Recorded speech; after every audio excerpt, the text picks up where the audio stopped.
प्रिय विद्यार्थियों, एक बार पुनः आप सभी का हार्दिक स्वागत अभिनंदन आपके अपने YouTube channel GK Anil Saran में। अपने कक्षा 12 के लिए मानव भूगोल विषय में प्राथमिक व्यवसायों को पढ़ रहे थे। जैसा कि आपको विदित है कि प्राथमिक व्यवसाय ऐसे व्यवसाय होते हैं जो कि प्रकृति से सीधे रूप से जुड़े होते हैं, जिनकी निर्भरता प्राकृतिक संसाधनों पर निकटता से होती है, सीधे रूप में होती है। उदाहरण के लिए अगर हम देखें कि प्राथमिक व्यवसाय में कौन से व्यवसाय आते हैं, तो आप देखें आखेट, संग्रहण, मछली पकड़ना, पशुचारण, कृषि, लकड़ी काटना और खनन, ये कुछ व्यवसाय हैं जिनको कि हम प्राथमिक व्यवसाय कह सकते हैं। इस टॉपिक में हम आखेट, संग्रहण, मछली पकड़ना और पशुचारण को डिटेल से कर चुके हैं। उसके ऊपर आपने वीडियो देखे होंगे। अगर वो वीडियो आपने नहीं देखे हैं तो उसके लिंक मैंने नीचे डिस्क्रिप्शन बॉक्स में डाल दिए हैं। आप जैसे ही उन लिंक पे क्लिक करेंगे तो आप इन संबंधित वीडियो पर पहुंच जाएंगे और आप जाकर उनको पहले ज़रूर देखें ताकि ये अध्याय आपको अच्छी तरह से समझ में आए। साथ में अगर आप इस चैनल को पहली बार विजिट कर रहे हैं तो इसको सब्सक्राइब भी ज़रूर करें। पास में दिया गया बेल आइकन भी दबाएं ताकि जैसे ही नया वीडियो डाला जाए तो उसकी तुरंत सूचना आपको मिल जाए। तो चलिए शुरू करते हैं आज का अपना मुख्य टॉपिक, जो कि कृषि है। देखिए, प्राथमिक व्यवसायों की जब बात आती है या हमसे ये पूछ लिया जाता है कि ऐसे कोई दो उदाहरण बताएं प्राथमिक व्यवसाय के, तो अनायास ही हमारे मुंह से कृषि निकल जाता है। यानी हम कह सकते हैं कि प्राथमिक व्यवसायों में जो सर्वप्रमुख व्यवसाय है वो है कृषि। मानव का जो जीवन था वो घुमंतू था। आखेट, संग्रहण, पशुचारण करते समय मानव का घुमंतू जीवन था, लेकिन जैसे ही उसने कृषि करना शुरू किया तो उसके जीवन में स्थायित्व आने लगा। यानी वो एक जगह रहकर ये कार्य करने लगा। यानी मानव के जीवन में स्थायित्व अगर किसी कार्य से आया है तो वो है कृषि। तो कृषि आज भी बहुत से देशों के जो लोग हैं उनका प्रमुख व्यवसाय है। उन देशों की जो अर्थव्यवस्था है वो कृषि से ही चलती है। विशेष करके विकासशील और जो अल्प विकसित देश हैं वहाँ की अधिकांश जनता प्राथमिक व्यवसायों पर निर्भर है, जिसमें कृषि जो है वो सर्व प्रमुख है। कृषि आज भी जो है वो 71% जो जनता है उसकी खाद्यान्न संबंधी ज़रूरतों को पूरा करती है। पूरे विश्व में हम देखें तो पूरे विश्व की जो भौतिक, सांस्कृतिक और सामाजिक जो दशाएं हैं वो भिन्न भिन्न है। जैसे भारत की भौतिक पर्यावरण या समाज और संस्कृति है वैसा अमेरिका का नहीं है। जैसा अमेरिका का है वैसा यूरोप का भौतिक पर्यावरण या समाज संस्कृति नहीं है, और जैसा यूरोप का है वैसा ऑस्ट्रेलिया में नहीं है। तो इस चीज़ का क्या कृषि पर क्या प्रभाव पड़ता है? इसका प्रभाव पड़ता है कि कृषि की जो प्रणालियां हैं या जो प्रकार है वो भिन्न भिन्न देशों में, भिन्न भिन्न महाद्वीपों में भी अलग अलग हैं। यानी कृषि की कई प्रणालियां हमें विकसित देखने को मिलती हैं अलग अलग देशों में, अलग अलग क्षेत्रों में। तो कौन सी प्रमुख प्रणालियां हमें देखने को मिलती हैं, यहाँ हम उनको संक्षिप्त रूप में लिख लेते हैं। इन्हें हम कृषि के प्रकार भी बोल सकते हैं। तो पहला हम कह सकते हैं जो कृषि का प्रकार या कृषि की प्रणाली जो कि प्रचलित है वो है स्थानांतरित कृषि।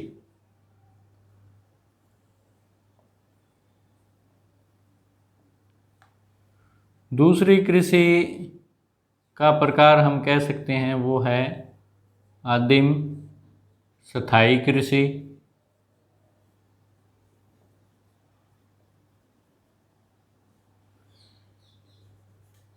तीसरी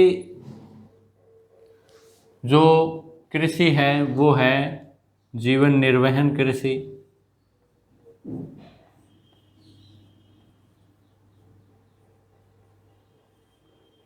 ये कृषि का हम एक प्रकार भी कह सकते हैं। चौथा विस्तृत वाणिज्यिक अनाज कृषि,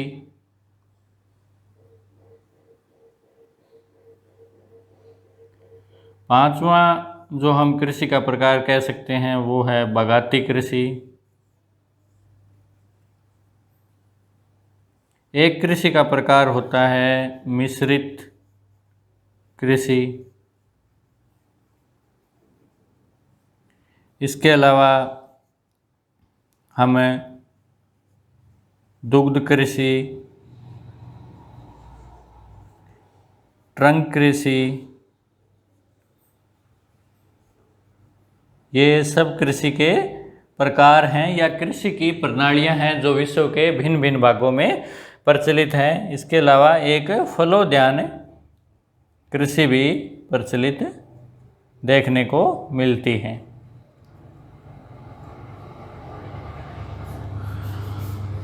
तो ये जो है ये कृषि की विभिन्न प्रणालियां हैं या कृषि के विभिन्न प्रकार हैं जो विश्व में भिन्न भिन्न देशों में ये कृषि प्रणालियां हमें देखने को मिलती हैं, या एक ही देश में हमें एक से ज़्यादा कृषि के प्रकार देखने को मिलते हैं। आज जो हमें पढ़ेंगे इस वीडियो के अंदर वो 4 प्रकार की कृषि के बारे में हम यहाँ पढ़ेंगे। पहली स्थानांतरित कृषि, दूसरी आदिम स्थायी कृषि, और फिर जीवन निर्वहन कृषि, और फिर है विस्तृत वाणिज्यिक अनाज कृषि। इसके बारे में हम यहाँ डिटेल से अध्ययन करेंगे। तो चलिए शुरू करते हैं। स्थानांतरित कृषि क्या होती है?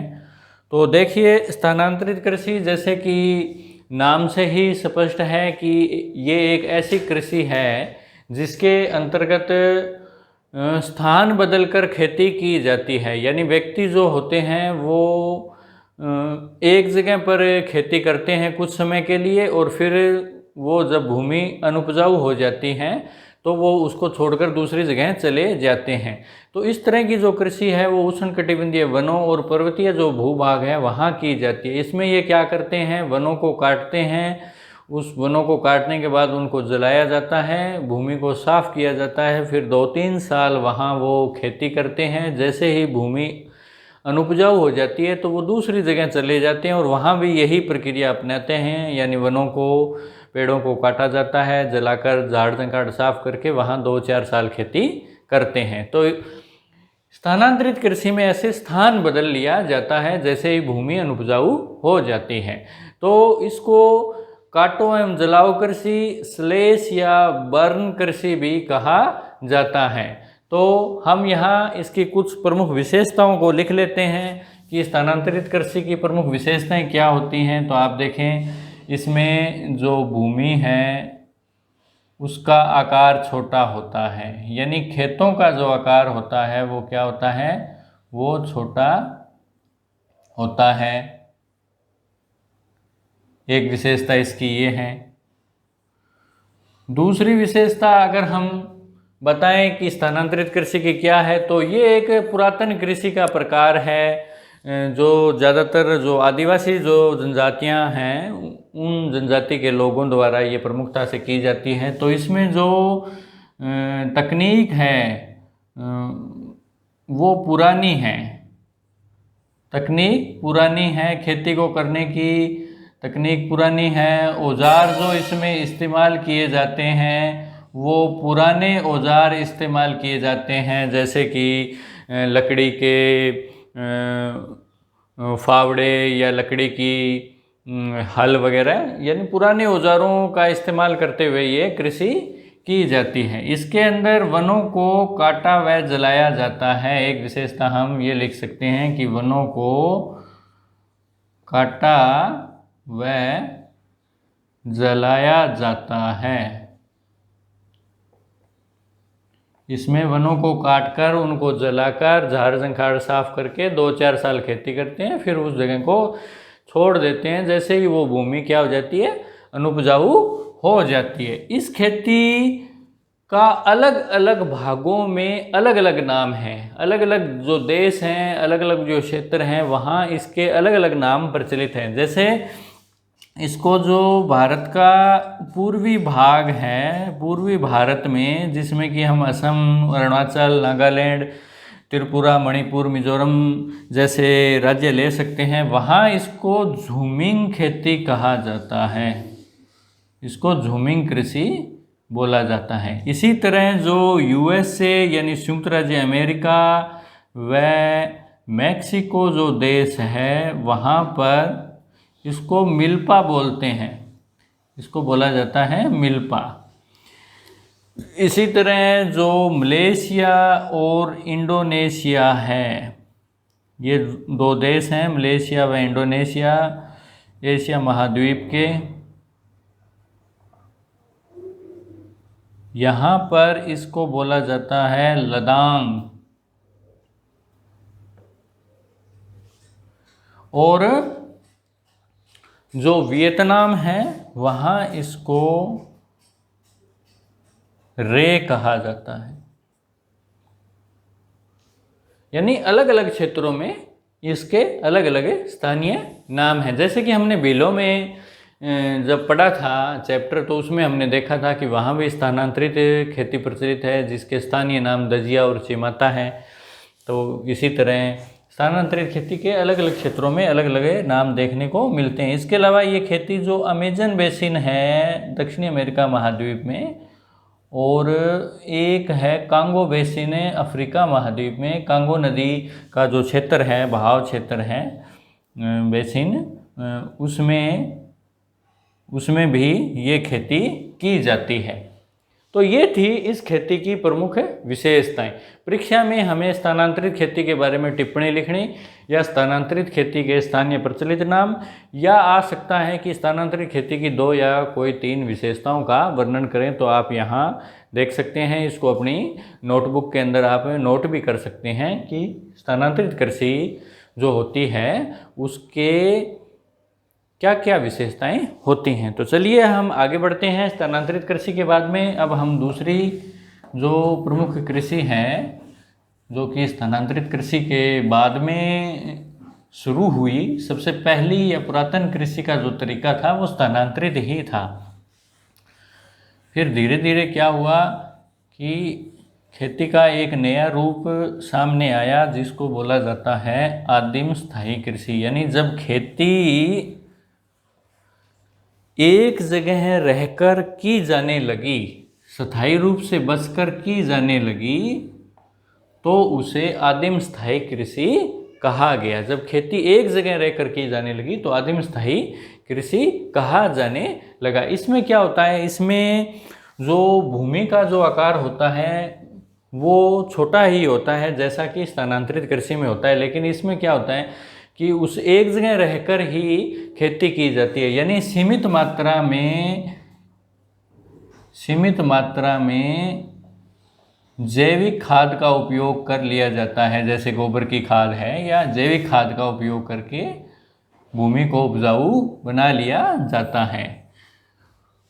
साथ ही एक जगह रहकर सिंचाई भी की जाती है। यानी सिंचाई, आदिम स्थायी कृषि के अंदर सिंचाई प्रणाली भी विकसित होती है। थोड़ी बहुत मात्रा में जब फसलों को ज़रूरत होती है पानी को, तो कृत्रिम रूप से पानी देकर कृत्रिम रूप से पानी देना सिंचाई कहलाता है। तो सिंचाई प्रणाली इसमें विकसित होती है। इसके अलावा हम कह सकते हैं कि आदिम जो स्थायी कृषि है उसमें जो अन्य व्यवसाय हैं वो साथ साथ किए जाते हैं। जैसे सहायक व्यवसाय इसमें प्रचलित होते हैं। सहायक व्यवसाय कैसे, कौन से? पशुपालन। जैसे पशुपालन हम कह सकते हैं कि इसमें खेती के साथ साथ क्या किया जाता है, खेती के साथ साथ इसमें पशुपालन भी किया जाता है। ये जो आदिम स्थायी कृषि है, ये कृषि हम देख सकते हैं जो मध्य भारत है, इसके अलावा मलेशिया और इंडोनेशिया जो देश हैं, इसके अलावा जो मध्य इंडीज का जो क्षेत्र है उत्तरी अमेरिका और दक्षिण अमेरिका के बीच में, वहाँ भी ये खेती की जाती है। तो ये थी आदिम स्थायी कृषि। अब हम देखते हैं कृषि का एक अन्य रूप,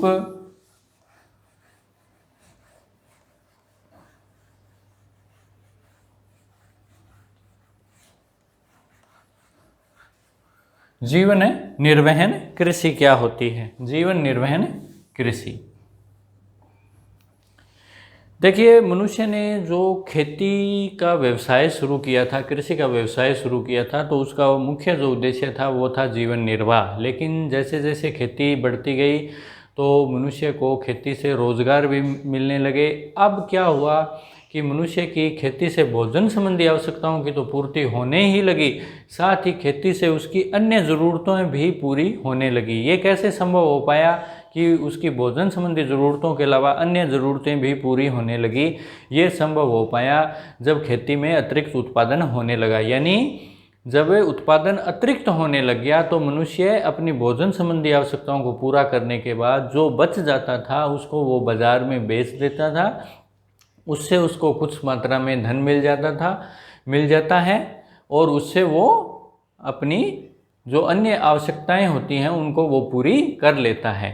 तो इस प्रकार की जो खेती होती है उसको बोला जाता है जीवन निर्वहन कृषि। तो जीवन निर्वहन कृषि आज विश्व में सबसे ज़्यादा प्रचलित कृषि भी हम कह सकते हैं। जो विकासशील देश हैं उनमें ये कृषि ज़्यादा हमें देखने को मिलती है। पिछले कुछ दशकों से ये खेती जो है वो तीव्र गति से बढ़ी है। तो इसकी अगर हम प्रमुख विशेषताओं की बात करें कि जीवन निर्वहन कृषि की प्रमुख विशेषताएं क्या हैं, तो आप देखें यहाँ भूमि का गहन उपयोग किया जाता है, भूमि का गहनतम उपयोग।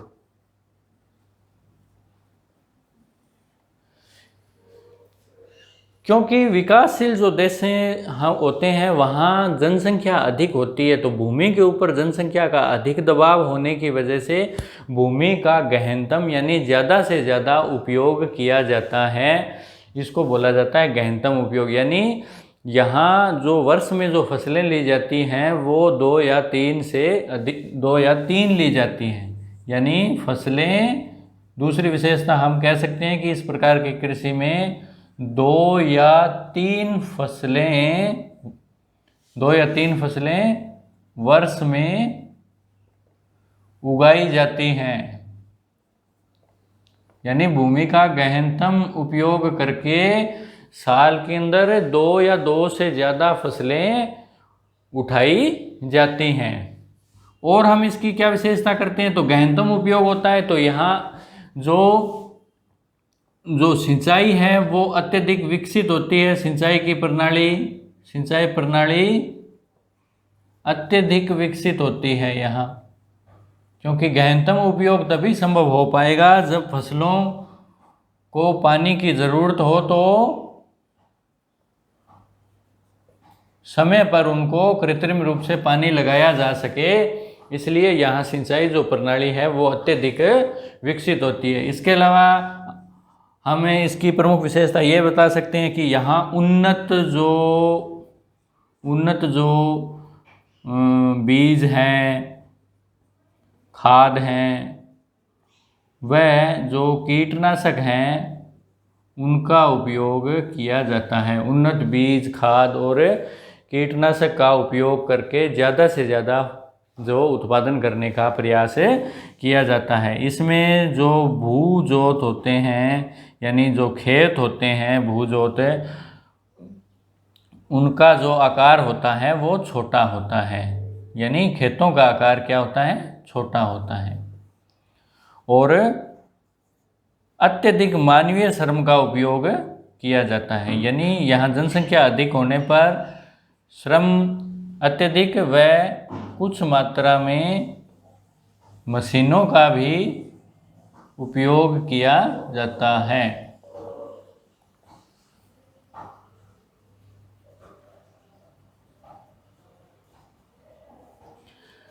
ये हम खेती देखें कि जीवन निर्वहन खेती कहाँ प्रचलित है, तो हम कह सकते हैं मानसून जो एशिया है, मानसून एशिया के जो देश हैं जहाँ मानसून की बरसात अधिक होती है, जैसे कि भारत के पड़ोसी देश चीन, Pakistan, Malaysia, Indonesia, Vietnam, Thailand, वहाँ इस प्रकार की खेती जो है वो अधिक प्रचलित है।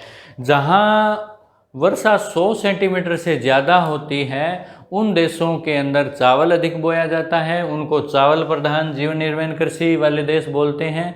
और जिन देशों में 100 सेंटीमीटर से कम वर्षा होती है वहाँ जो मुख्य फसल बोई जाती है वो गेहूँ बोई जाती है, उनको गेहूँ प्रधान जीवन निर्वहन कृषि वाले देश कहा जाता है। तो इस प्रकार की जो खेती होती है उस खेती के अंदर खाद्यान्नों की बहुलता अधिक होती है, यानी खाद्यान्न का जो उत्पादन है वो अधिक किया जाता है।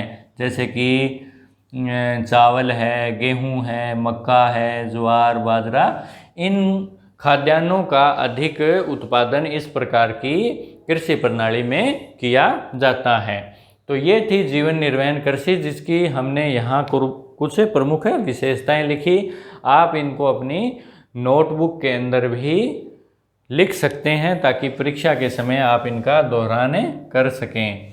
तो आप नोट्स बनाते रहें, जैसे जैसे मैं पढ़ाता हूँ उनके समय समय पर आप अपनी नोटबुक के अंदर नोट्स बनाकर अगर आप अध्ययन करेंगे तो आपका जो अध्ययन है वो अच्छी तरीके से होगा और आपके टॉपिक अच्छी तरह से क्लियर होगा। तो नोट्स ज़रूर बनाएं जो भी हम पढ़ते हैं उनका। अगली हम कृषि पढ़ते हैं। कृषि का एक प्रकार या प्रणाली वो है विस्तृत वाणिज्यिक अनाज कृषि। विस्तृत वाणिज्यिक यानी नाम में ही लिखा है विस्तृत, यानी बड़े क्षेत्र पर जो की जाती है, जो विस्तृत रूप से की जाती है। वाणिज्यिक यानी जिसका उद्देश्य वाणिज्यिक व्यापारिक होता है। अनाज यानी जहाँ अनाज बोया जाता है उस प्रकार की कृषि को विस्तृत वाणिज्य अनाज कृषि कह सकते हैं। ये जो कृषि है, ये कृषि जैसे जैसे कृषि के अंदर मशीनीकरण बढ़ने लगा, तकनीकें बढ़ने लगी, तो जो विकसित देश थे जहाँ की भूमि बहुत ज़्यादा उपलब्ध होती है और जनसंख्या कम होती है, वहाँ इस प्रकार की कृषि जो है वो हमें देखने को मिलती हैं। तो चलिए इसकी प्रमुख विशेषताएं देख लेते हैं। तो इसकी प्रमुख विशेषताओं में हम कह सकते हैं कि ये इनमें जो भूजोत होते हैं यानी जो खेत होते हैं उनका भूजोत का जो आकार है वो बड़ा होता है, यानी खेत बड़े होते हैं। दूसरी हम विशेषता इसमें लिख सकते हैं कि यहाँ अत्यधिक मशीनीकरण होता है, क्योंकि जनसंख्या कम होती है। जनसंख्या कम होने की वजह से जो बिजाई से लेकर उस फसल की कटाई तक सारा काम जो होता है वो मशीनों के माध्यम से किया जाता है, जिसमें हम कह सकते हैं बड़े बड़े ट्रैक्टर या कंबाइन, थ्रेशर, हार्वेस्टर, उनका उपयोग करके खेती की जाती है। तो अत्यधिक मशीनीकरण इस प्रकार की खेती में प्रचलित है। जो विकसित देश हैं जैसे कि अमेरिका है, ऑस्ट्रेलिया है, उन देशों में इस प्रकार की खेती अधिक, विकसित देश जो है वहाँ ये खेती, ये कृषि अधिक प्रचलित है।